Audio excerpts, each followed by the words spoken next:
बारामतीमध्ये वैद्यकीय महाविद्यालयाच्या मागे एकाला बेदम मारहाण करण्यात आली होती आणि या घटनेचा व्हिडिओ प्रचंड व्हायरल देखील झाला होता।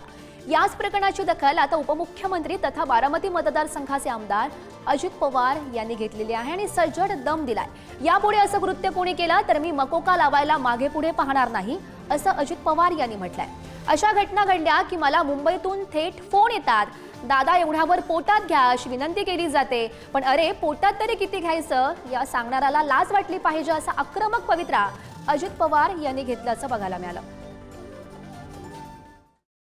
परवा बारामतीमध्ये मला एक क्लिप आली। हे सीसीटीव्ही कॅमेरे आम्ही आता बसवले, इथं काही चावटपणा कोणी केला तर ते सगळं त्याच्यामध्ये चित्रित होतं। त्याच्यामध्ये एका दोन मोटरसायकलवरून 4 मुलं आली आणि त्यांनी एकाला जे बेदम मारला। तुमच्याकडे पण काही क्लिप आली असेल, पट्ट्याने काय मारतोय, म्हणजे एखाद्या कुत्र्याला मारलं तरी आपण म्हणतो अरे नको कशाला मुक्या प्राण्याला मारतो, मरोस्तोर मारलं त्याला।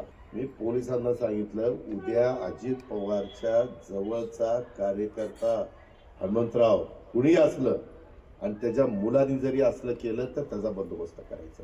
तुमची मुलं बिलं काय करतायत, मुली काय करतायत, कुठे चुका होतायत का, हे पालकांची नैतिक जबाबदारी आहे, ती पालकांनी पार पाडावी।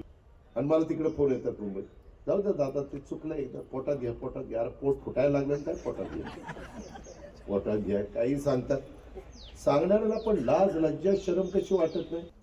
सगळ्यांना नियम सारखा याची नोंद आमच्या पोलीस विभागाने घ्यावी, माझ्या कार्यकर्त्यांनी घ्यावी, माझ्या वडीलधाऱ्यांनी घ्यावी, माझ्या बारामतीकरांनी घ्यावी, अधिकारी वर्गाने पण घ्यावी।